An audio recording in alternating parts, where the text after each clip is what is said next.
자, 이 시간은 고린도 전서 13장 13절 한 절만 본 것 같습니다.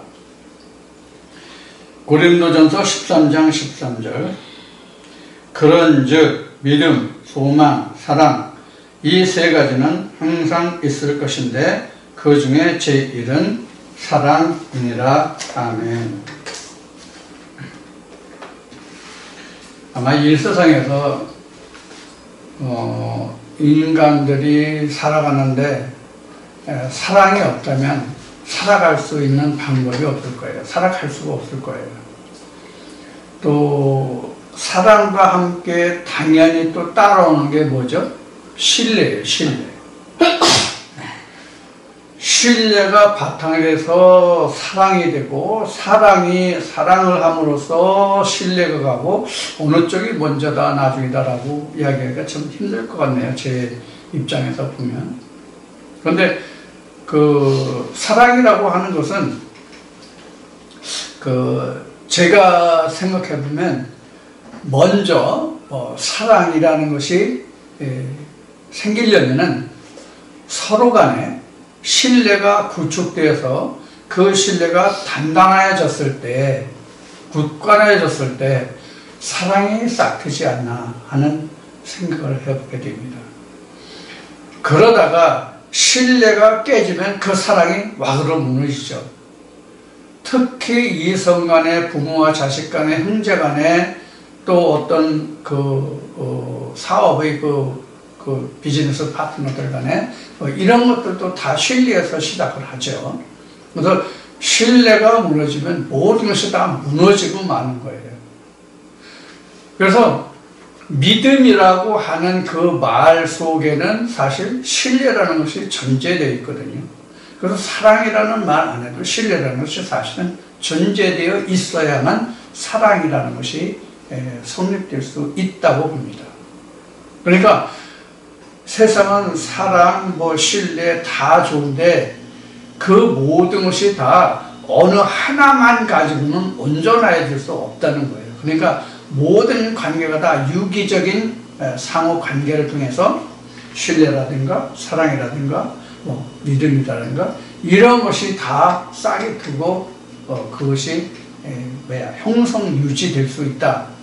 그렇게 말할 수가 있겠죠. 그래서 이 시간은 사랑이라는 얘기를 우리가 성경에서 또 특히 교회에서 신학에서 많이 합니다만은 우리가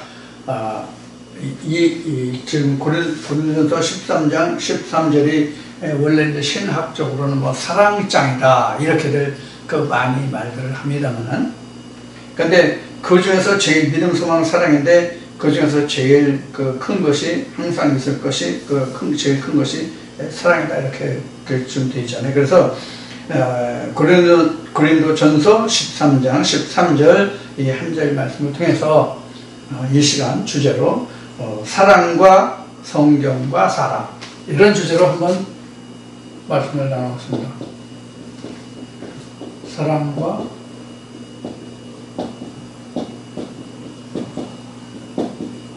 사랑.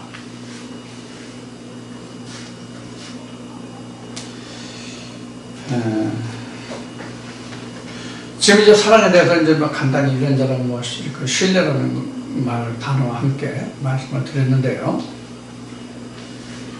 사랑과 성경과 사랑이라는 말은 이런 뜻으로 지금 제가 제목을 붙여본 거예요.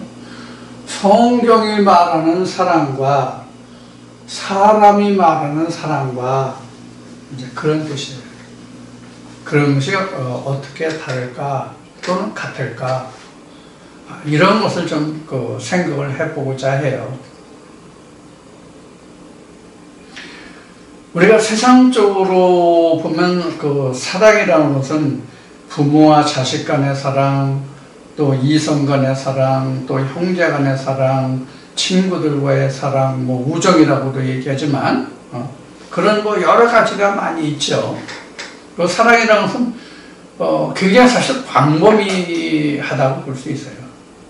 그래서 모두에도 말씀을 드렸지만 이 세상이 형성되고 유지되고 지탱되어 갈 수 있는 것은 사랑이라는 것이 있기 때문에, 거기에 신뢰라는 것이 있기 때문에 세상이 유지되고 우리가 지탱이 된다.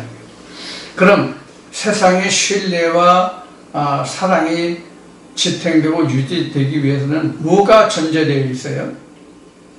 법이라는 것이 전제되어 있죠. 법이 있기 전에는 사람이 선한 대로 했잖아요. 자기 뜻에 합한 대로 했잖아요. 성경에도 기록이 돼요. 성경에도 기록이 돼요. 성경에 기록될 정도로 하나님의 법이 있기 전에는 자기 생각대로 했단 말이에요. 법이 있기 전에는. 그래서 하나님이 인간에게 법을 주신 거고요. 그래서 세상에도 법이 생긴 거고요. 자, 그런데 세상의 법은 자연과학이 발달하고 세상의 사람의 지혜와 지식이 높아지면 높아질수록 법이 어떻게 돼요? 자꾸 바뀌고 변경돼야 되죠. 그런데 성경은 자그마치 2000년 동안 변경 안 됐어요. 2000년 전까지는 성경이 다시 쓰여졌죠. 2000년 전까지는. 그런데 그 이후는 성경이 다시 써지고 바뀌어진 게 없잖아요. 우리가 구약이 쓰여진 건 사실 훨씬 더 오래됐죠. 훨씬 더 오래됐는데, 구약도 변개된 게 없죠. 구약이 변개되지는 않았지만, 그 대신 우리가 다르게 표현한다면, 그 절차와 형식이 좀, 바뀐 것은 있다고 그럴까요? 모양이? 예를 들어서, 옛날에는 하나님 앞에 그 어떤 죄를 지고 하나님 앞에 나갈 때 화목제가 필요하다면, 그때는 그 짐승의 그 피로 그 화목제 제사를, 속죄를 했잖아요. 근데 지금 이제 예수로 이제 그 대치가 됐죠. 그래서 변개됐다기보다는 대체가 됐다. 이렇게 말하는 게 어쩌면 정확하겠죠. 오늘날 하나님 앞에 자기 제사 안 받으려고 양이나 염소나 소나 닭을 가지고 나가는 사람은 없으니까요. 다 같이 우리는 뭐를 가지고 간다고 그래요? 예수의 피를 말하죠. 그럼 예수의 피가 뭐냐? 여러분, 예수의 피가 뭐냐라고 하면 여러분들 그 성경 말씀에서 어떤 말씀이 떠올라요? 예수의 피 하면 여러분들 어떤 말씀이 떠올라요? 많은 성경 말씀들 중에서 지금 죄에 관해서 그 말할 때 구약 때에는 그 짐승의 피를 얘기했죠. 그런데 지금은 죄에 관계면 예수의 피죠. 그러면 예수의 피 하면 여러분들 맨 먼저 떠오르는 성경 구절이 어떤 성경 구절이 있겠느냐 하는 거예요. 아마 다른 사람마다 다른 성경 구절을 이야기할 수도 있을 것 같아요. 그런데 오늘 지금 사랑과 성경과 사람이라는 이런 주제를 놓고 봤을 때에 예수의 피 하면 사랑과 연관된 말씀이 떠오를 거라고 봐요. 그래서 앞 시간에 얼른 여러분들에게 말씀드리려고 했던 것이 바로 로마서 8장에 정의한 사랑이라는 이야기예요.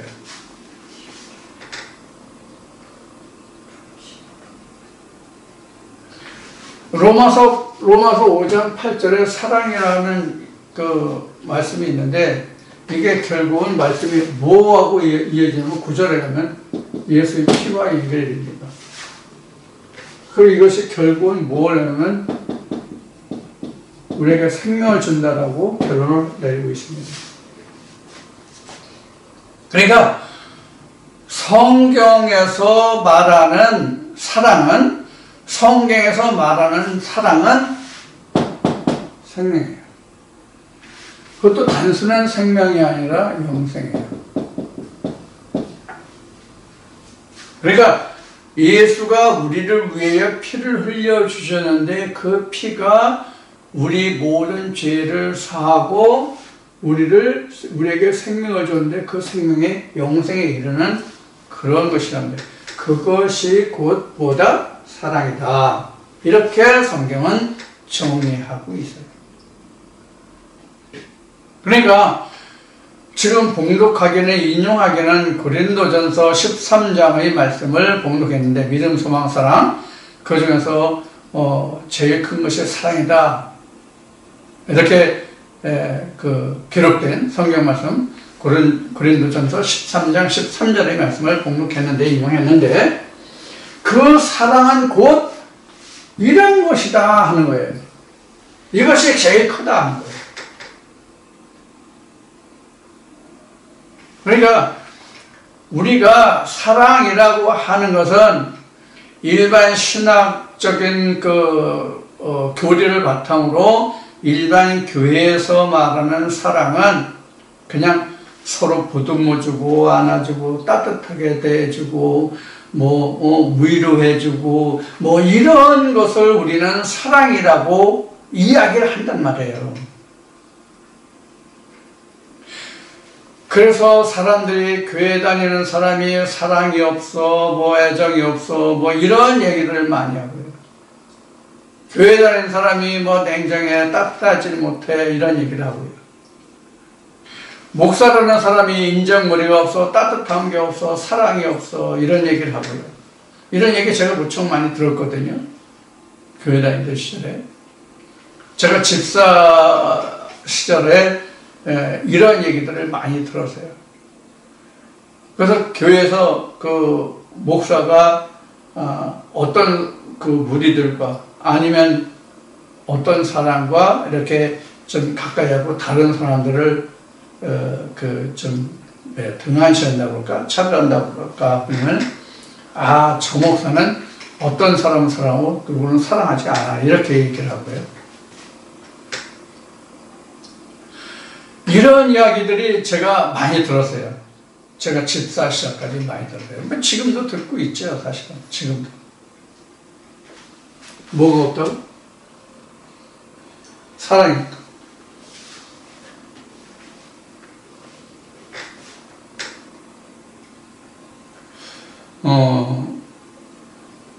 그 동영상을 이제 저한테 그런 얘기를 하신 분이 또 이 동영상을 또 보시고, 또 속이 또 뜨끔하게 속이 뜨끔하게 생각하실지도 모르겠지만 사랑이라는 것은 바로 이것을 건네줘요. 이게 진짜 사랑이에요.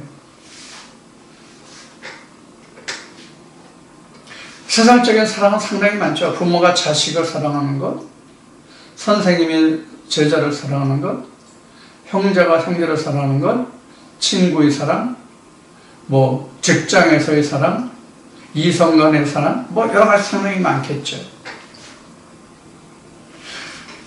그런데 성경은 바로 어떤 사랑을? 영생의 사랑을 성경은 말하고 있다. 그래서 요한복음 21장에 보면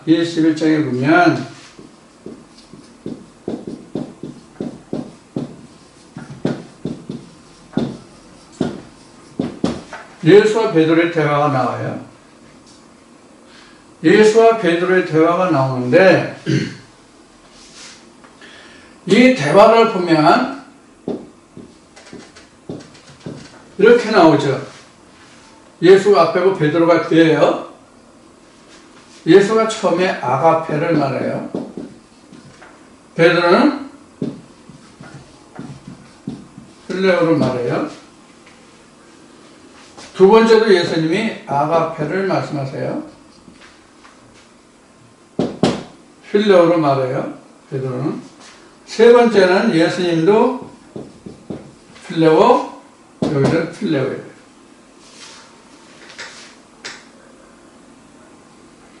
전에 요한복음 21장에서 그 말씀을 한번 증거해 드린 적이 있는데요. 지금 이 세 가지 내용을 신학에서는 이렇게들 설명을 해요. 예수님은 아가페 사랑, 즉 하나님의 사랑을 얘기했는데 베드로가 아가페를 감당할 수 없기 때문에 마지막에 예수님이 그래 베드로야 너는 아가페 사랑을 할 수가 없어 그러니까 너는 필레오라도 사랑해. 그래서 필레오로 말했다. 뭐 이런 식으로 말을 한다고 해요. 그럴듯합니다. 그런 게 아니라 그럴듯하죠. 그러나 그건 틀린 이야기입니다. 여러분들 지금은 성경의 그 원어가 스트롱 코드로 해가지고 헬라어나 히브리어를 할 줄 몰라도 그 원어를 놓고 스트롱 코드를 찾으면 설명이 다 나와요. 저 같은 좀 머리가 별로 안 좋은 사람도 스트롱 코드를 보면 어떤 뜻으로 설명되는지 알 수 있는 정도니까요. 누구든지 다 볼 수 있다는 얘기를 하는 겁니다. 그러면 이 아가페와 필레오의 차이는 뭐냐? 아가페는 논리적인 사랑입니다. 논리적인 사랑이에요. 필레오는 가슴으로 하는 사랑입니다. 무엇이 틀릴까요? 무엇이 틀릴까요? 하나님은 뭐죠? 베드로는 육체를 가진 자예요.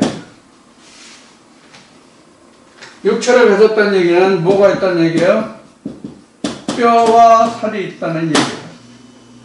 이러한 사람은 뭐가 있어요? 가슴이 있어요.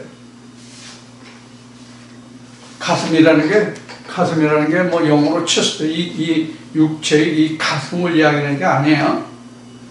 그럼 가슴이 있다는 게 뭐죠? 이게 있다는 얘기예요. 그 영은 뼈와 살이 없죠? 그럼 뭐예요? 가슴? 없어요.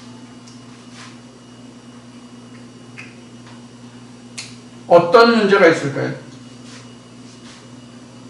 어떤 문제가 있을까요? 최휼과 비최휼이 나와요. 이 아가페를 만약에 베드로가 아가페를 아가페로 받았다면 이론적으로 지식적으로는 하는데 자기가 그것을 드러낼 수 있는 게 없어요. 자기 가슴으로 드러낼 수 있는 게 없어요. 왜? 하나님의 영이 스스로 있는 자의 말씀이 어디 와 있어요? 가슴에 와 있단 말이에요. 문자로 와 있는 것이 아니라 가슴에 와 있단 말이에요. 이게 생명이잖아요. 이 아가페는 생명이 없어요. 아가페는 생명이 없어요. 필레오가 생명이 있는 거예요. 필레오 안에 사람 영생이 있는 거예요. 내 가슴 안에 영생이 살아있는 거지 아가페 그 자체로는 생명이 드러날 수가 없어요. 그렇기 때문에 성경은 어떻게 증거하고 있어요? 거듭나라고 주장하고 있어요. 거듭남이 뭐예요? 말씀이 육신을 입음이에요. 말씀이 육신을 입으면 하나님의 아가페가 우리에게는 무엇으로 와요? 필레오로 와요. 필레오로 와요. 그럼 이 필레오로 나는 무엇을 할 수 있어요? 아가페를 전할 수 있다고요. 아가페를. 필레오가 돼야 아가페를 전할 수 있다고요. 이 이야기를 좀 다른 차원으로 치환해서 바꿔서 설명하면 이런 얘기예요. 예수님이 너 하나님 사랑을 받아서 너 거듭났냐?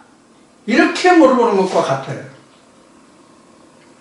너 하나님의 말씀을 받아서 사랑의 말씀이니까 성경에서 말씀이니까 그 말씀을 받아서 너 거듭났니? 네, 거듭났어요. 말씀 60일 읽었어요. 분명히 내가. 그런 뜻으로 설명하면 딱 맞을 거예요.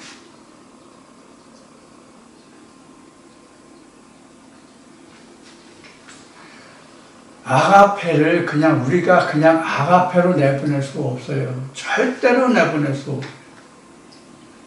그건 계산적이고 머리로만 하는 거예요. 아가페는. 가슴으로 와야만 사랑해요. 우리도 그러죠. 자식이 지금 하나 아니면 둘이지만 제가 자라던 어린 시절을 보면 형제들이 보통 5, 7, 9, 심하면 많은 집은 12, 13까지 있었어요. 그러면 우리 조상들이 10손가락 깨물어서 안 아픈 손가락이 있느냐 이렇게 말씀들을 하시지만 근데 분명히 부모님은 더 아픈 손가락이 있답니다. 분명히 있어요.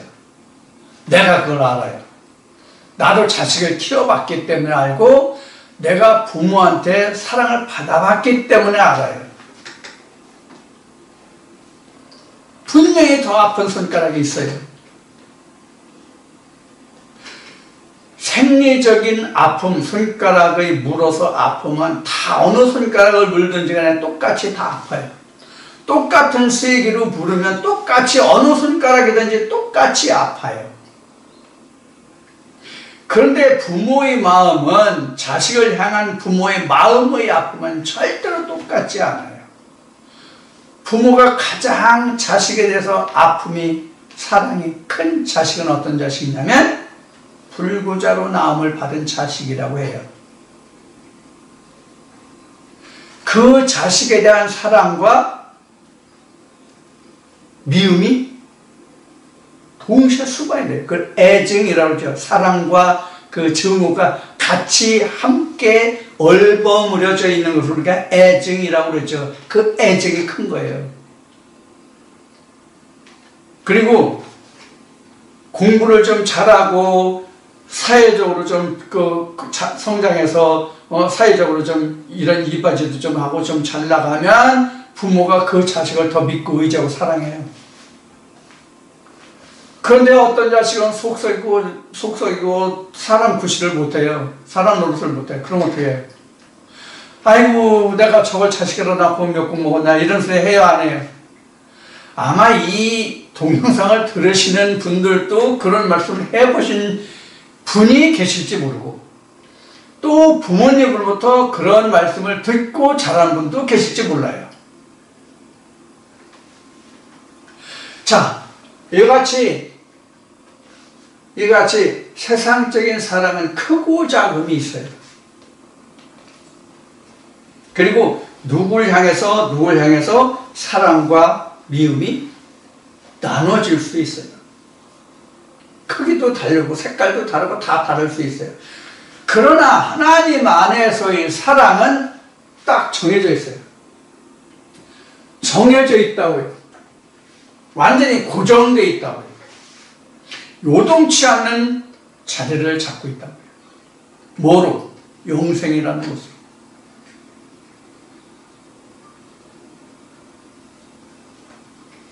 이게 성경적인 사랑이에요. 그러니까 예수님이 우리를 위해서 피를 흘려주셨다 얘기하는데 그 피가 십자가에 달려서 병정들의 화살을 창을 찔림을 받아서 그 흘린 그 피를 이야기하는 것이 아니에요. 그 피를 이야기하는 것이 아니라 그 입에서 나온 말씀이 피란 말이에요. 레마가 피란 말이에요. 우리에게 영생을 주는 생명을 주는 그 말씀이 피란 말이에요.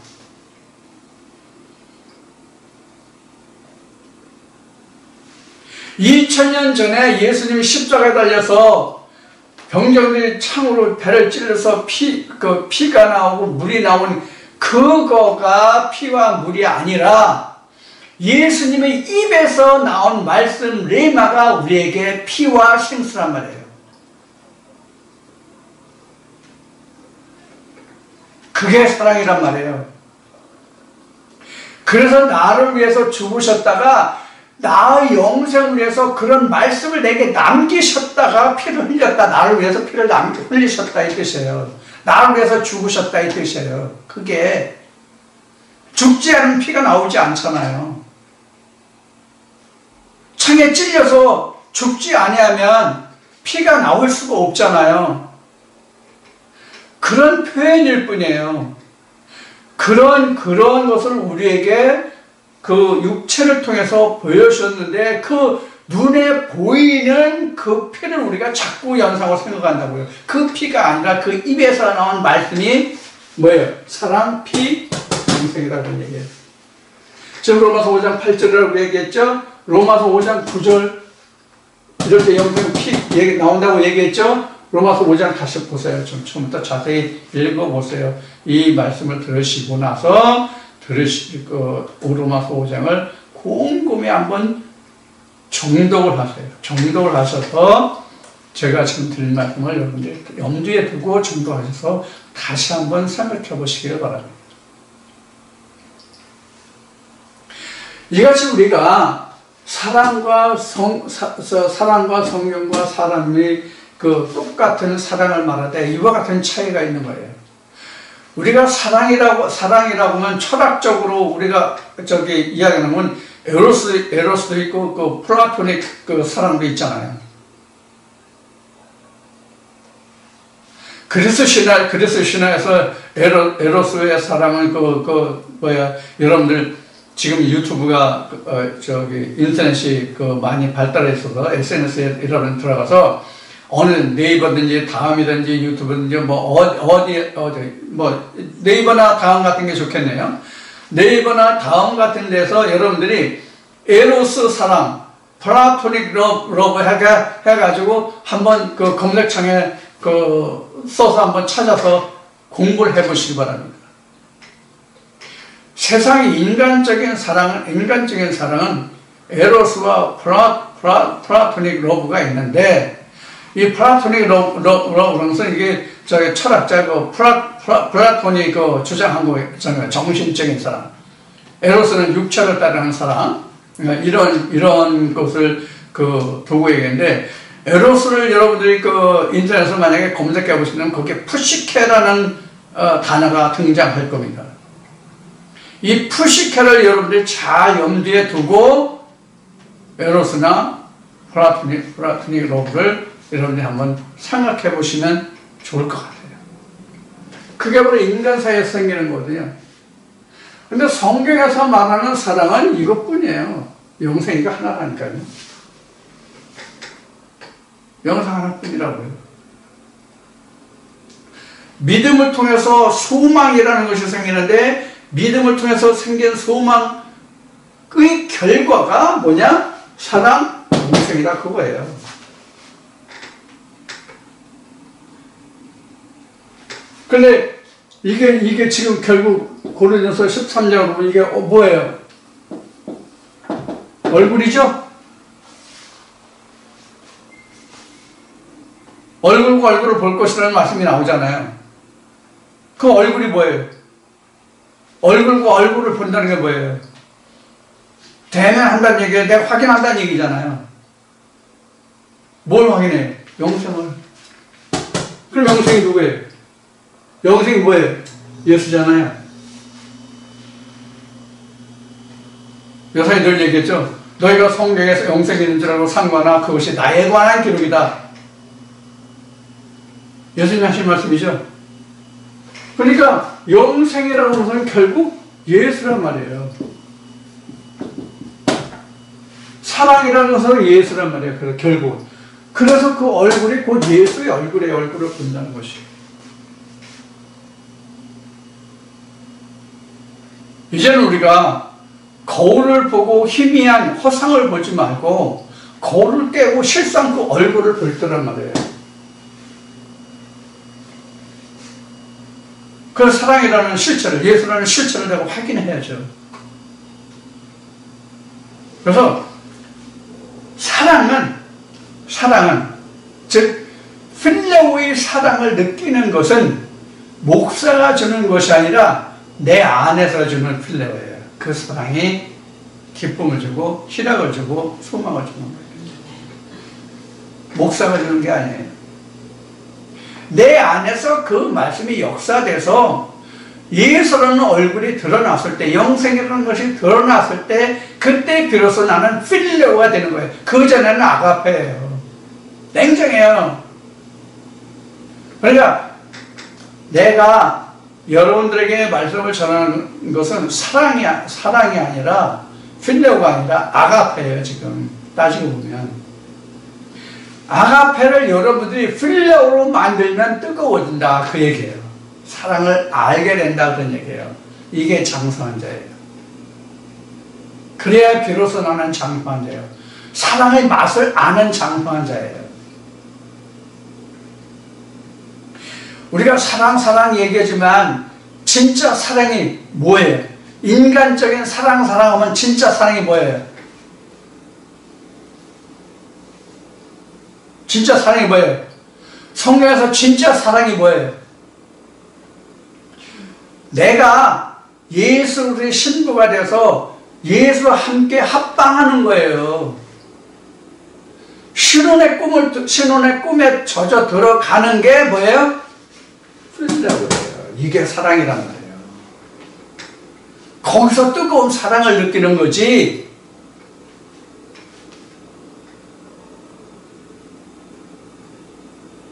충분히 이해가 되셨으면 좋겠어요. 그래서 우리가 이 사랑이라고 하는 것은 뭐 지금 뭐 세상 철학적으로 얘기하는 뭐 플라톤이 주장한 뭐 사랑이라든가 뭐 에로스는 뭐 그리스 신화에 나오는 거지만 플라톤이 얘기한 그 철학에서 얘기한 그거하고는 좀 성경하고 좀 동떨어진 얘기죠. 그래서 사실은 세상에 우리가 에로스라는 사랑으로 인간은 살아가는 거예요. 사실은 에로스라는 사랑으로 우리가 살아가는 거거든요. 그걸 절제하지 못하고 선을 넘으면 세상에 범죄가 되는 거고, 그걸 절제하면서 살아가면 그것이 사람의 법 안에서, 법 테두리 안에서 정상적인 삶을 살아갈 수 있는 거고 그런 거예요. 그러나 성경은 그런 것을 이야기하는 것이 아닙니다. 그래서 우리가 이제 이 시간 사랑이라는 것을 좀 나눠봤는데, 조금 전에 말씀드린 바와 같이 에로스나 플라토닉 러브 같은 것은 여러분들이 SNS가 많이 발달했으니까 거기서 찾아서 참고하시고, 제가 드린 말씀을 통해서 여러분들이 아실 것은 성경이 말하는 사랑이 뭐냐, 사람이 말하는 사랑이 뭐냐, 사람이 말하는 사랑이 뭐냐는 것은 또 조금 더 이야기하면 신학이 말하는 사랑이 뭐냐 하는 것과 결부돼서 우리가 생각해 볼 수도 있는 말입니다. 이런 면면들을 여러분들이 생각하셔서 성경적인 사랑을 여러분들이 염두에 두시는 그런 사랑이 꼭 이루어져서, 여러분도 요한복음 21장에서 예수와 베드로 간에 이야기한 아가페와 필레오가 예수와 내가 일치하는 필레오의 사랑으로 남을 수 있도록, 그래서 내가 갈 때는 육체를 벗으면 아버지께 가는 게 뭐만 남을까요? 역시 아가페만 남습니다. 육신이 있을 때는 내가 가슴이 있지만 육신을 벗으면은 가슴이 없기 때문에 필레오가 아니라 아가페만 남습니다. 그래서 스스로 있는 자의 위치에 가는 거예요. 아버지의 보좌에. 이 뜻이 무슨 뜻인지 여러분들이 잘 이해하시고, 여러분들이 사랑이라든가 영생이라든가 이런 걸 여러분들이 잘 이해하시고, 여러분들도 하나님의 사랑 안에 함께 가는 모두가 되시기를 주님의 이름으로 축원드리고 오늘 모든 말씀을 마치겠습니다. 감사합니다. 다음 주에 뵙겠습니다.